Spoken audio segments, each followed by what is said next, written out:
सियासत में आज जहां शब्दों की वैल्यू खो गई है, जहां वादे महज बयान बन चुके हैं, उस दौर में एक ऐसा नेता था जो शब्दों को निभाने के लिए कुर्सी छोड़ देता था। हेलो हाय, आप सुन रहे हैं सुनो जिंदगी का मंगलवार का सेगमेंट। ये है सुनो एक किस्सा, और आज के इस एपिसोड पे मैं आपको सुनाऊंगा उस नेता के दिए गए उस चिट्ठी का किस्सा जिसने देश की राजनीति की परिभाषा ही बदल दी। नाम था लाल बहादुर शास्त्री।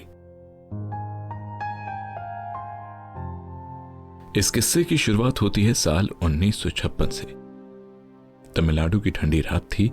उस दरमियान अरियालूर स्टेशन से एक ट्रेन गुजरी जिसमें सवार थे 1000 से 1200 से ज्यादा मुसाफिर। कोई घर लौट रहा था, कोई नौकरी के लिए जा रहा था, कोई किसी शादी की खुशी में शामिल होने जा रहा था कि तभी एक तेज आवाज हुई। लोकोमोटिव की ब्रेक फेल हो गई। ट्रेन से नीचे उतरी ट्रेन पूरी की पूरी पलट गई। धातु की बॉडी चीथड़ों में बदल गई। चीखे, खून, टूटी फूटी सीटें और चारों तरफ अफरा तफरी। अगली सुबह देश की अखबारों में एक ही खबर थी, अरियालूर ट्रेन हादसा, 150 से ज्यादा की मौत। उस दरमियान रेल मंत्री थे लाल बहादुर शास्त्री। इस हादसे की खबर जब शास्त्री जी को मिली तो उन्होंने न सिर्फ तुरंत घटनास्थल का दौरा किया बल्कि राहत कार्य में खुद हाथ बटाया। पर वहां से लौटकर उन्होंने कोई प्रेस कॉन्फ्रेंस नहीं की, कोई बहाना नहीं बनाया, बल्कि सीधे अपने सरकारी बंगले पहुंचे। और मुझे याद है कि उन्होंने पंडित नेहरू को एक चिट्ठी लिखी थी। अब उस चिट्ठी में ऐसा क्या था कि उसने पूरी देश की राजनीति को ही बदल दिया। दरअसल उसमें यह लिखा था कि यह हादसा भले तकनीकी हो, पर मैं रेल मंत्री, इसकी नैतिक जिम्मेदारी मेरी है। मैं अपना इस्तीफा दे रहा हूं। जी हां, इस चिट्ठी में लाल बहादुर शास्त्री ने अपना रेल मंत्री के पद से इस्तीफा दिया था। पंडित नेहरू ने जब यह चिट्ठी पढ़ी तो कुछ पल तक वो चुप रहे। उनके मंत्रियों ने कहा कि इतना बड़ा कदम क्यों, हादसा तो होते रहता है। लेकिन शास्त्री जी का जवाब था, मैं सिर्फ मंत्री नहीं हूं, एक इंसान हूं।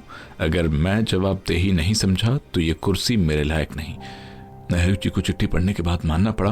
और फिर संसद में वो दिन आया जब संसद के भीतर लाल बहादुर शास्त्री खड़े हुए। उन्होंने धीमे स्वर में कहा, यह हादसा मेरे मंत्रालय के अंतर्गत हुआ है। हो सकता है मेरी सीधी गलती ना हो, लेकिन एक मंत्री होने के नाते मैं जिम्मेदार हूं। मैं इस्तीफा देता हूं।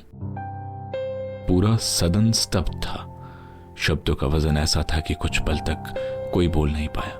विपक्ष के नेता उठे और बोले, हम सरकार की नीतियों के खिलाफ हैं, लेकिन इस इंसान की ईमानदारी को सलाम करते हैं। पंडित नेहरू ने भावुक होकर संसद में कहा, अगर कोई इस देश का भविष्य में नेता बन सकता है तो वो शास्त्री हैं। यह आदमी सिर्फ राजनीति नहीं, नैतिकता भी जानता है। शास्त्री जी का इस्तीफा मंजूर हुआ, लेकिन वो जनता के दिलों में और भी ऊंचे हो गए। रेल मंत्री की कुर्सी गई, लेकिन देश को एक ऐसा नेता मिला जो कुर्सी के लिए नहीं, जिम्मेदारी के लिए जीता था। लोगों ने कहा, आज भी किसी मंत्री से इस्तीफा मांगो तो वो बहाने ढूंढेगा, लेकिन शास्त्री जी बिना कहे ही छोड़ आए। ये सिर्फ इस्तीफा नहीं था, ये भारतीय राजनीति की नैतिक नींव थी। साल बीते 1964 में जब नेहरू जी का निधन हुआ तो सबके दिलों में एक ही नाम था, लाल बहादुर शास्त्री। वो प्रधानमंत्री बने, देश की बागडोर उन्होंने संभाली। और फिर आया 1965, पाकिस्तान के साथ युद्ध का वो दौर। शास्त्री जी ने सेना को खुली छूट दी। बोले, हमारा देश छोटा है लेकिन हौसला बड़ा है। अगर युद्ध थोपोगे तो जवाब जरूर मिलेगा। उन्होंने भारत के 2 सबसे जरूरी स्तंभों, जवान और किसान को सम्मान दिया। लाहौर तक भारत की सेना बढ़ी और शास्त्री जी ने एक नारा दिया, जय जवान जय किसान। आज भी ये नारा देश की आत्मा में बसता है। उस एक चिट्ठी ने सिखाया कि अगर नेतृत्व करना है तो सिर्फ सत्ता से नहीं, संवेदनाओं से करो। अगर राजनीति करनी है तो समझदारी से नहीं, जिम्मेदारी से करो। लाल बहादुर शास्त्री नारे नहीं, उसूल थे। वो नेता नहीं, एक विचार थे। आज जब राजनीति में शोर बहुत है तो उनकी वो चुप चिट्ठी हमें याद दिलाती है कि सच्चाई बोलती नहीं, असर करती है। उम्मीद करता हूं आपको लाल बहादुर शास्त्री की उस चिट्ठी से जुड़ा ये किस्सा पसंद आया होगा। आप सुन रहे थे सुनो एक किस्सा।